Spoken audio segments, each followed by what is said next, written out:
Est-ce que tu sais d'abord que les meilleures brosses au monde, là, les brosses là, pour se brosser, là, sont faites avec les poils du porc?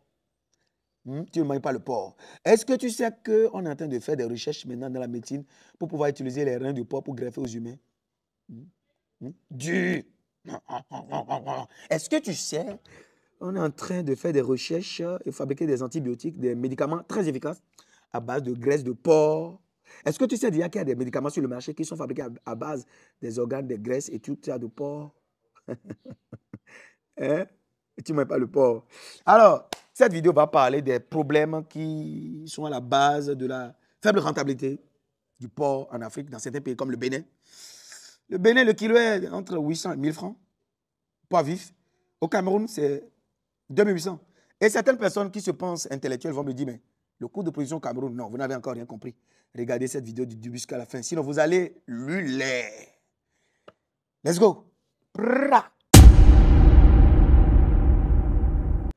Pourquoi l'élevage de porc n'est pas rentable en Afrique? Vous connaissez des éleveurs certainement dans votre pays, dans votre quartier, qui ont toujours fait l'élevage depuis 20 ans, 25 ans, 30 ans. Plus l'élevage, il pue, plus ils sont bons. Plus ils sont sales, malheureux, plus on les reconnaît comme les éleveurs de porc. Plus il y a de crottes derrière leur case, plus ils se revendiquent éleveurs de porc. Mais c'est sans compter sur la rentabilité parce que ces gens-là, ils ne se font pas de l'argent. Ils ne se sont jamais fait de l'argent. Et cette vidéo se veut être véridique. Et quand vous regardez leurs conditions de vie, vous allez sentir qu'ils souffrent. Ils travaillent pour des miettes. Ils travaillent sans accompagnement. Le secteur n'est pas structuré. Bref, il y a trop de problèmes. Je vais vous expliquer pourquoi l'élevage de porc n'est pas rentable dans certains pays africains, surtout pour vous, les gens de la diaspora ou les locaux d'autres pays africains, de plusieurs pays africains qui veulent se lancer dans ce secteur-là. Et à la fin de la vidéo, je vais vous expliquer, d'accord, je vais vous détailler les solutions potentielles pour améliorer la rentabilité de l'élevage du porc. Ce n'est pas prétentieux, je suis relax, je suis tranquille, je suis en mode short. Ce n'est pas les coachs qui viennent habillés en costard, en cravate pour vous démontrer qu'ils sont bien et tout, non. Je n'ai pas besoin de porter n'importe quel habit pour vous partager le savoir. Je peux vous partager le savoir nu. Le savoir, c'est ce que j'ai dans ma tête. Et c'est ça le plus important. Alors les gens, qui suis-je? Je suis M. Tadadé Valère-Wansou. Je suis ingénieur agronome praticien, entrepreneur, multi-investisseur. Je vous parle ici sur ma chaîne d'agriculture, du développement, d'investissement en Afrique, des intérêts de l'Afrique, des plantes et de leurs vertus. Et si c'est des choses qui te passionnent, tu es at the best place. Qu'est-ce que tu dois faire pour appartenir à notre communauté? Il faut liker la vidéo. Il faut que tu t'abonnes. Il faut activer la cloche de notification pour ne plus louper de pareilles parutions. Et tu partages pour faire grossir la communauté. Je ne vis pas que de vidéos. J'ai des entreprises comme Kilo de Fruits Bénin, Foyer écologique d'Anou, comme Afro Impact Immobilier qui vend des terres moins chères, des terres de ville, comme des terres de ferme. Tu contactes au numéro que tu vois à l'écran. 25 secondes de pub. Merci de prendre ces 25 secondes pour soutenir la chaîne. Ici, c'est le leader de vrais produits de ferme, frais, bio, livraison partout. Foyer écologique d'Anou, coque de palmier à huile carbonisée comme combustible, 10 fois plus fort que le gaz conventionnel, 10 fois plus moins cher, livraison partout. Besoin d'aide pour démarrer un projet agricole au pays? Contactez-nous au numéro que vous voyez à l'écran. Merci à tous ceux qui ont regardé la pub. Alors les amis, on va décortiquer, d'accord, le sommaire, le plan de notre vidéo. Alors, numéro 1, je vais vous parler des coûts élevés de l'alimentation animale. Numéro 2, je vais vous parler des faibles prix de vente du porc. Numéro 3, je vais vous parler d'accès limité au marché structuré en Afrique. Numéro 4, je vais vous parler des maladies fréquentes dans les élevages de porc. Numéro 5, je vais vous parler d'accès limité au financement et technologies modernes. Numéro 6, je vais vous parler de consommation, de la culture et de consommation limitée du porc dans certaines régions africaines. Et la solution numéro 7, les solutions potentielles pour améliorer la rentabilité du porc. Et après, je vais de ce pas conclure. Les amis, numéro 1, coût élevé de l'alimentation du porc. Les aliments que les éleveurs utilisent souvent pour élever le porc sont entre autres le soja, le maïs, qui coûte cher dans certains pays. Il y a même certains pays qui importent. Je prends le cas du Bénin, les prix fluctuent considérablement. Pour avoir fait le maïs en gros, le sac de maïs de 100 kg peut partir de 19 000 francs jusqu'à atteindre les sommets. Pourquoi pas 37 000, 40 000. Et quand c'est comme ça, c'est le producteur qui reçoit tous les coûts. Et le consommateur ne veut pas comprendre que le maïs est cher. Non. Vous allez comprendre tout à l'heure pourquoi le consommateur ne veut pas comprendre. Et peu importe la fluctuation du coût ou des coûts des matières premières sur le marché, le consommateur n'est pas prêt à à augmenter les coûts de consommation. C'est normal. Vous savez, 70% du coût de production du porc est lié à l'alimentation. Ceci est un déséquilibre des prix alimentaires qui réduit fortement les marges. Je vous rappelle encore, 70% des coûts de production du porc sont liés à l'alimentation. Quand on parle de maïs et de soja, ce n'est pas que le maïs et le soja. Il y a également du blé, les sons de blé, le touteau de palmis et plein d'autres composantes qui entrent en fabrication d'aliments pour le porc. Je vais vous parler également des feuilles qu'on peut utiliser éventuellement pour accompagner l'élevage de porc. Mais ce que vous ne savez pas, le porc a une durée de vie économique déterminée dans une unité d'élevage. Et ce qu'on constate sur le terrain, les producteurs n'ont pas le choix.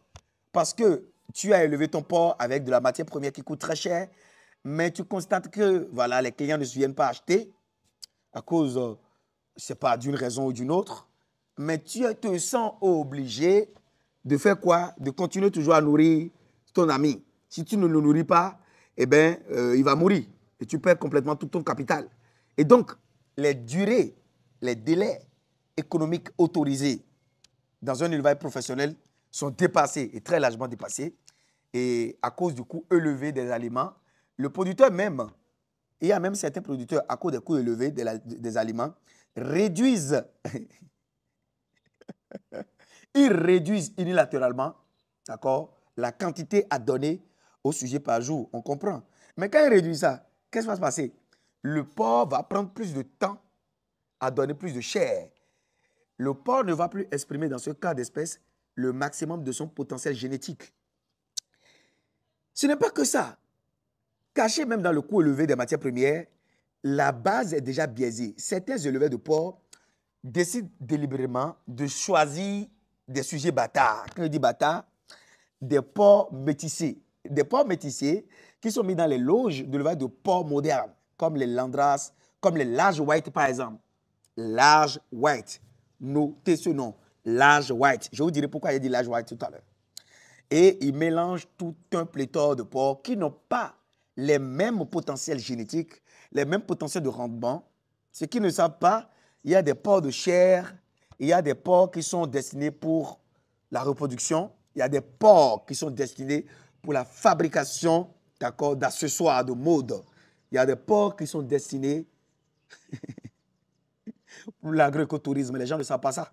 Mais ils mélangent tout un pléthore de sujets et qu'ils ne maîtrisent pas après. Et puis ça crée d'autres problèmes. Numéro 2, les amis. Les faibles prix du porc sur le marché. Le poids vif, le kilo vif du porc, par exemple au Bénin que je maîtrise, oscille entre 800 et 1000 francs CFA. Le kilo oscille entre 800 francs CFA et 800 francs et 1000 francs CFA. Moins de 3 dollars. Je dis moins de 3 dollars. La concurrence locale entre producteurs forçant des prix de vente à bas prix. Parce qu'il y a des gens, vous savez, au Bénin ou en Afrique, il y a des gens qui ont leur porc, qui ont leur unité d'élevage de porc, mais c'est la nature qui les nourrit. Il y a des éleveurs qui ont leur porc, mais ils sont en concurrence avec toi. Parce que ces derniers-là, ils vont aller sur le même marché que toi. Je prends l'exemple des villages où il y a beaucoup d'eau, comme Kheti au Bénin, au Cameroun, les endroits qui ont beaucoup d'eau. Ben, les éleveurs laissent le porc. Et les porcs se nourrissent de matières fécales d'origine humaine, se nourrissent de plantes, se nourrissent des résidus, des marchés de vente, etc. Et donc ces porcs-là appartiennent à ces éleveurs qui ne sont pas des professionnels, mais au temps de vente, ils s'en vont les combattre, les rattraper avec des filets pour aller sur le même marché que toi. Et donc, ces gens-là, ils sont prêts à brader leur porc à n'importe quel prix. Et en ce moment, même ils n'utilisent pas les produits vétérinaires, ils n'ont pas un enclos, ils ne les nourrissent pas. C'est la nature. Et ils se nourrissent de déchets, des tas d'ordures. Et ces porcs sont plus sucrés, sont plus succulents que les porcs même nourris avec de la provende. Et donc, ils viennent sur le même marché que toi. Tu es obligé de baisser tes coûts.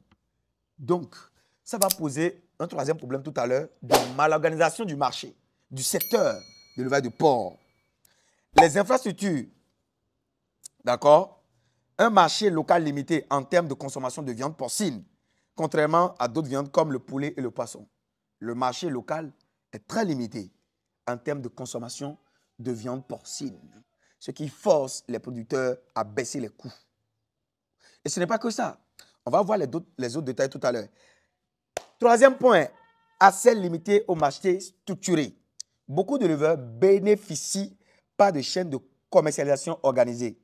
Ils vendent directement aux intermédiaires qui dictent le prix. Les infrastructures de transformation et de conservation, abattoirs modernes, chambres froides sont souvent insuffisantes ou indisponibles. Pas disponibles.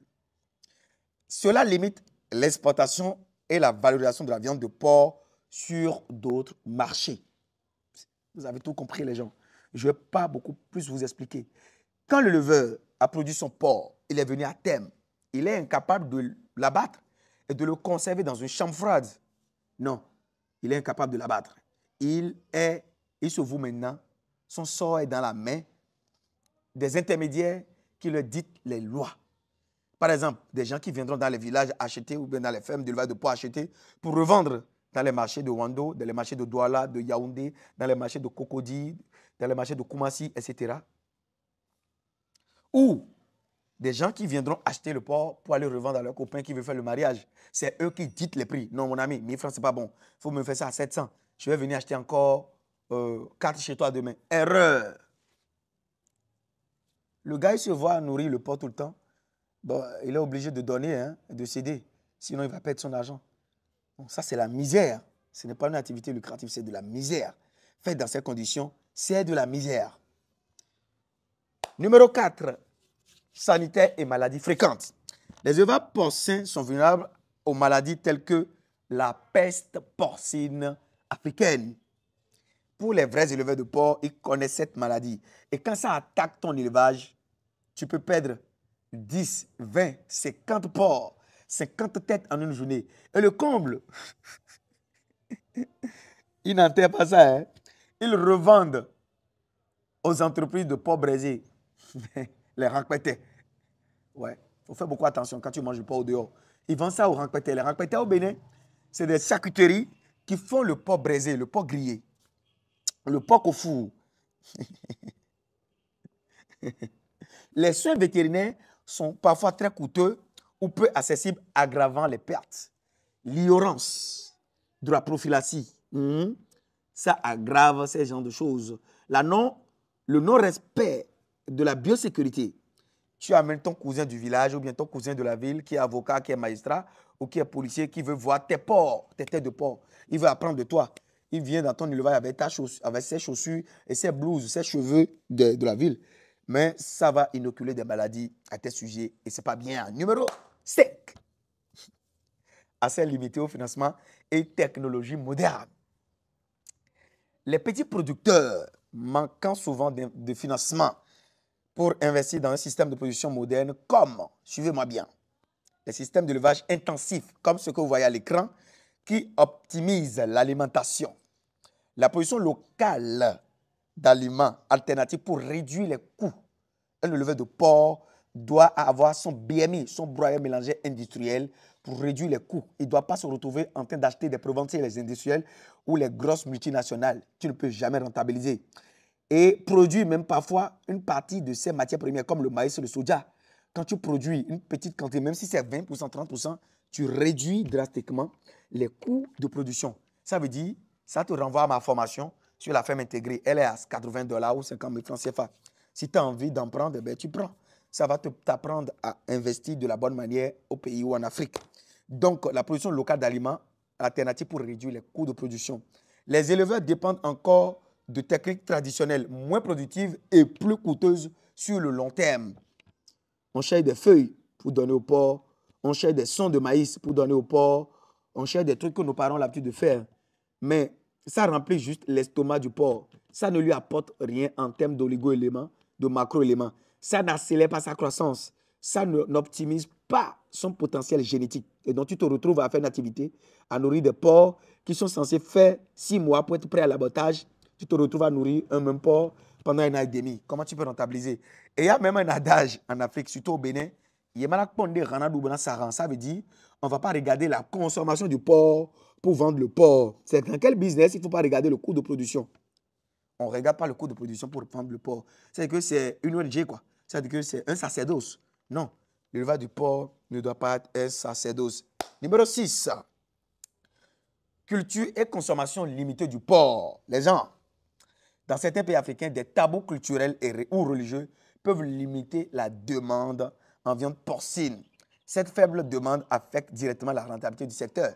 Oui, il y a certaines zones, il y a certaines religions, par exemple les musulmans, ils ne mangent pas le porc, ce qui réduit drastiquement la demande en termes de porc, de la même manière qu'il y a des catholiques qui sont des fervents consommateurs du porc. Mais les musulmans ne mangent pas de porc, mais vous devez savoir que les meilleures brosses à dents au monde sont faites à base de poils de porc. Oui, je répète, les meilleures brosses à dents au monde, les meilleures marques, les meilleures brosses à dents de luxe au monde sont faites à base des poils du porc. Il y a des sacs de luxe qui sont confectionnés à base de la peau des porcs. Il y a des médicaments qui sont fabriqués avec de la graisse, des parties du porc. L'homme est en train même de chercher maintenant des alternatives pour prendre le rein du porc et le greffer à l'humain. Donc la médecine est en train de travailler en la matière. On va voir dans un futur proche si quelqu'un qui ne consomme pas le porc peut accepter se brosser avec les brosses à base des poils du porc ou recevoir des médicaments qui vont lui sauver la vie à base des trucs du porc. On verra quand même. Donc, le facteur socio-culturel impacte directement la rentabilité et la forte demande de ces viandes. Les amis, prenez des cahiers et notez. Nous sommes maintenant au point 7. Mes propositions de solutions potentielles pour améliorer la rentabilité du porc. Numéro 1, il faut promouvoir la production d'aliments locaux, c'est-à-dire développer des cultures fourragères ou utiliser des sous-produits agricoles tels que le manioc, le son de riz pour réduire les dépendances aux aliments importés. Numéro 2, il faut organiser des marchés, structurer la chaîne de valeur avec des abattoirs modernes et des coopératives pour stabiliser les prix. Quand on a des abattoirs modernes et des coopératives, on peut maintenant définir le prix du kilo sur le marché. Personne n'est censé aller en deçà. On te sanctionne. Ou bien on arrête ton secteur. On arrête ton élevage. D'accord? Parce que c'est le bien commun. Numéro 3, les gens, comme solution. La formation et l'innovation. Accompagner les producteurs vers des techniques modernes, comme la Chine. Vous savez, aujourd'hui en Chine, il y a une unité d'élevage de porc qui est capable de sortir en un an, entre 600 000 et 1 200 000 porcs, têtes de porc par an, sur 26 étages. Et par étage, on est capable de prendre jusqu'à des dizaines de milliers de sujets par étage. C'est hallucinant, n'est-ce pas? Et ça se dit ici que même cette densité, les porcs ont de l'espace pour circuler. Qu'est-ce que tu vas faire pour atteindre cette performance-là? Qu'est-ce que tu vas faire pour concurrencer ces géants? Ils sont même capables de produire en Chine, là, de l'envoyer par bateau et de venir saturer ton marché ici, ton petit marché ici au Bénin, au Niger, au Mali, au Burkina, en Côte d'Ivoire, en Guinée, au Cameroun, au Sénégal, un peu partout. Et donc, il faut former, d'accord, les gens sur les innovations, les nouvelles techniques. Surtout, faire la part des choses. Les porcs d'engraissement, il faut les connaître. Et acheter les races de souches pures, pas les bâtards. Et les porcs qui sont destinés à d'autres fins de reproduction, les connaître également. Et acheter surtout des souches pures, éviter les porcs bêtissés qui ont une croissance plus lente et qui n'expriment pas rapidement le maximum de leur potentiel génétique. Il faut, numéro 4, assurer un accès au financement. Proposer des crédits adaptés pour permettre l'achat de matériel et l'amélioration d'infrastructures. On trouve toujours les gens élever les porcs dans les bétons. Qui vous a dit qu'on élève les porcs seulement dans les bétons? Non. Il y a des plateformes comme ça qui sont en plastique, qui permettent de réduire les maladies et qui sont plus faciles à laver et qui peuvent permettre même de recycler tout ce qu'il y a comme boue, déchets de ces porcs-là et les transformer en biogaz. Tout à fait. Numéro 5, la valorisation des sous-produits porcins. Il faut transformer soi-même la viande du porc. Tu peux faire les cuisses de porc, les foies de porc, la tête de porc toi-même. Il faut créer une charcuterie ou bien une boucherie toi-même où tu vends le porc au kilo. Ça va décupler ta marge. Tu vas partir de 800 à 1000 francs le kilo, d'accord, au Bénin, à jusqu'à 5000 francs, 4000 francs le kilo. Le secteur le plus rentable, c'est le secteur de la transformation agroalimentaire. Et les gens qui sont dans ce secteur, ce sont les personnes qui s'enrichissent le plus rapidement possible et qui prennent beaucoup moins de risques. Toi, le producteur, tu t'acharnes à produire quelque chose, mais tu travailles pour l'autre. Passer au bout du rouleau, lui viendra prendre toute ta marge. Et c'est ce que j'enseigne toujours à mes élèves dans ma formation sur la ferme intégrée, ma formation d'initiation à l'agriculture en Afrique. Et donc, si tu es de la diaspora et tu veux apprendre à commencer l'agriculture, cette formation elle est adaptée avec toi, elle est adaptée à toi. J'ai parcouru plusieurs pays africains et j'ai découvert la source des problèmes des fermes d'élevage en Afrique ou de l'agriculture en Afrique. En conclusion, chers amis, la faible rentabilité de l'élevage de porcins dans certains pays africains, comme le Bénin, est due principalement au coût élevé de l'alimentation, au prix de vente bas, au manque de structuration du marché. Des solutions innovantes et structurantes sont nécessaires pour inverser cette tendance. Chers amis, je vous en remercie. Je vous dis vraiment merci d'avoir suivi cette longue vidéo de A à Z. Je suis M. Taraboué Valère-Onsou. Je suis ingénieur agronome, praticien, entrepreneur, monsieur investisseur. Je vous parle ici d'agriculture, de développement, d'investissement en Afrique, des intérêts de l'Afrique, des plantes et de la vertu. Et si c'est des choses qui vous intéressent, vous êtes au bon endroit. Tu likes, tu t'abonnes, tu partages pour sensibiliser. Bra!